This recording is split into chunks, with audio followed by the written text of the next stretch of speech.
in this video we're going to be adding our collision geometry for when we input into Unreal Engine. But before we do that, I just wanted to make a quick note on in here.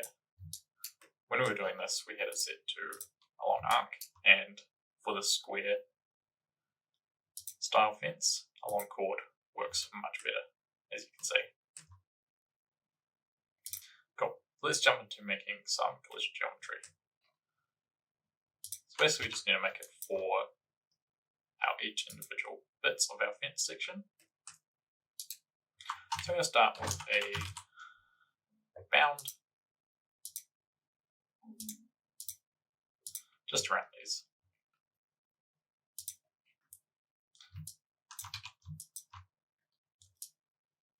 Copy that and do the same for post, because they're nice and simple, so we really only need just a box. And then for this one, we're going to use a shrink wrap.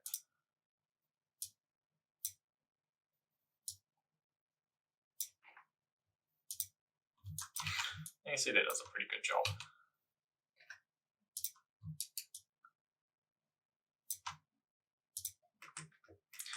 So now for Unreal Engine to recognize this as collision geometry, what we need to do is game engine collision, which is actually just a group node that's got this default name in here. And we need to give these primitive groups specific names. So if you come to the documentation for Houdini Engine for Unreal, and then come to the collision page, it's got a detailed breakdown of all the different types of collision and the names, and sort of the naming conventions it wants.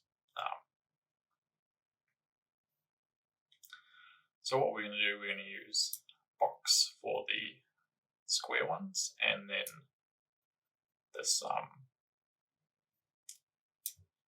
UCX for the fence section, the picket section. So we just do underscore box, and then we need to go underscore box 1. Duplicate this. Turn this into box 2.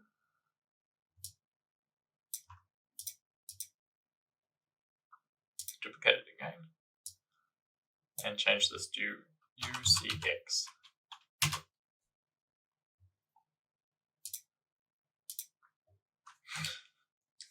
Just making sure we don't want the rendered. So we've got this type. We need simple box, sorry.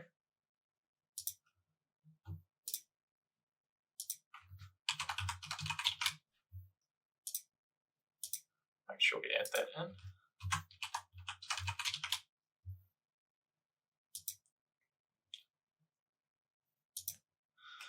And I mean, that's pretty much all there is to it.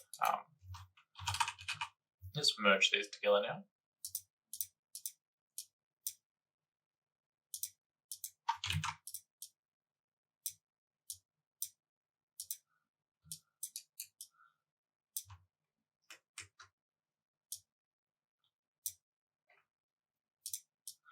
Tidy this up a bit.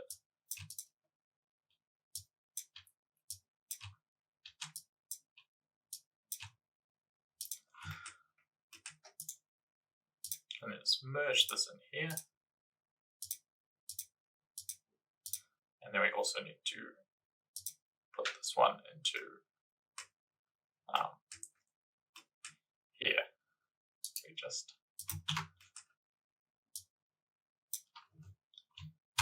quickly copy that.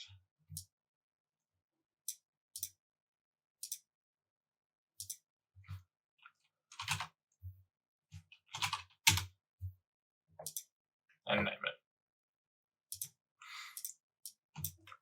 Alright, cool. Let's put a netbox over this.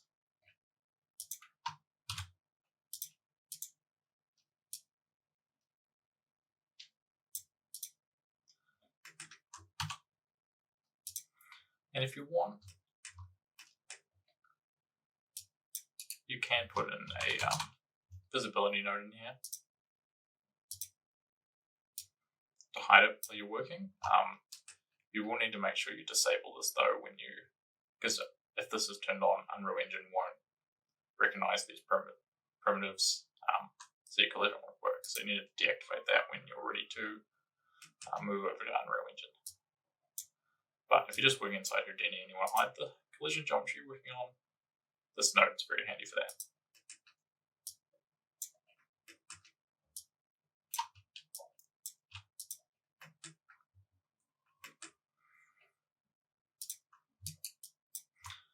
Cool, and that is collision geometry.